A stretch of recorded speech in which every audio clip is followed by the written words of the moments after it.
बिल्कुल चलने फिरने लायक नहीं रही, अब तो मैं बिल्कुल कुछ काम करने लायक नहीं रही। ये भी क्या है? ये भी एक परिवर्तन है ना। पहले खूब काम कर लिया, पहले खूब चल फिर लिया, अब क्या हो गया? अब नहीं कर रहे। तो करना नहीं करना ये अलग चीज है, लेकिन ये दोनों ही नई फेज हैं और इनमें एक नया चेंज है। इसको हमें नएपन के रूप में स्वीकार करना चाहिए। अब तो मेरी सांसें जाने वाली हैं, मैं तो मरने वाली हूं, मेरा तो बिल्कुल निकट काल आ गया है। ये क्या है? क्या हो जाएगा? मरने से क्या हो जाएगा? दुनिया में कोई मरता है क्या?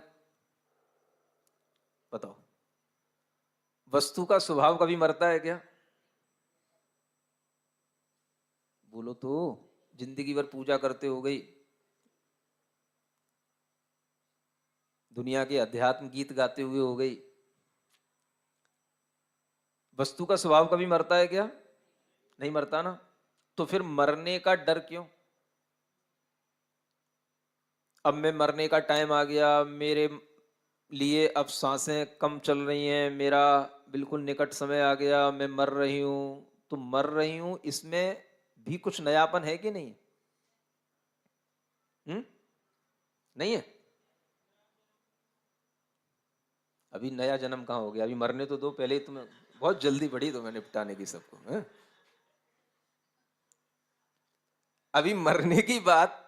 जो आदमी मरण के समय के निकट है, उसमें भी ये जान फूंकी जा सकती है कि तू भी कुछ पुराना नहीं है, तेरे अंदर भी नयापन है। मरण का ये धर्म भी नया है। आखिर जिस चीज की अनुभूति नहीं की वो नई तो चीज होगी। नहीं सुना? अगर मरने का भी टाइम आया तो वो भी तो एक नया, एक नई अनुभूति है ना, जो पहले कभी नहीं की। तो ये नई भी तो नयापन है, जो पहले कर चुके वो पुरानापन है।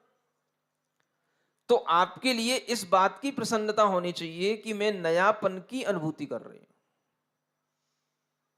मेरा निकट भी समय है तो ये मेरा नया समय है, पुराना समय नहीं है। मरते समय पर भी ये नया भाव बना रहेगा ना, तो मरण भी सुखद होगा और सदगति मिलेगी। गारंटी से कह रहा हूं। फिर तुम्हें उनके लिए कुछ भी श्राद्ध करने की जरूरत नहीं पड़ेगी, वो अपने आप देवगति को प्राप्त हो जाएंगे। क्या सुना?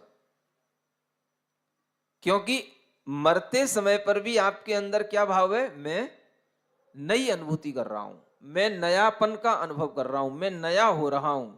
मैं पुराना कभी था ही नहीं, पुरानी कोई वस्तु होती नहीं। मैं नया था, नया हूं और नया ही रहूंगा।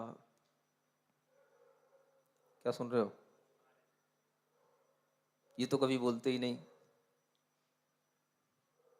आज तक कोई भजन में नहीं सुना ना, मैं नया था, नया हूं, नया ही रहूंगा। ये तो सुना है, मैं तुम्हारा था, तुम्हारा हूं, तुम्हारा ही रहूंगा। अरे भाई, ये तो कहने की बात है। कोई किसी का था, हूं, रहोगा, वो कभी किसी का होता ही नहीं। वस्तु का परिणमन अपना अपना चलता है, इसलिए कोई वस्तु किसी की नहीं होती। लेकिन इसके साथ साथ अगर हम वस्तु का वास्तविक धर्म देखें, पदार्थ का वास्तविक धर्म देखें, तो एवरी सब्सटेंस इज चेंजेबल। वह वस्तु का जो परिवर्तन स्वभाव है उसको देखें तो हर पदार्थ नया ही हो रहा होता है। जन्म के समय पर अगर नया है, यौवन के समय पर नया है, तो वृद्धावस्था के समय पर भी नया है और मरण के समय पर भी वो नया है।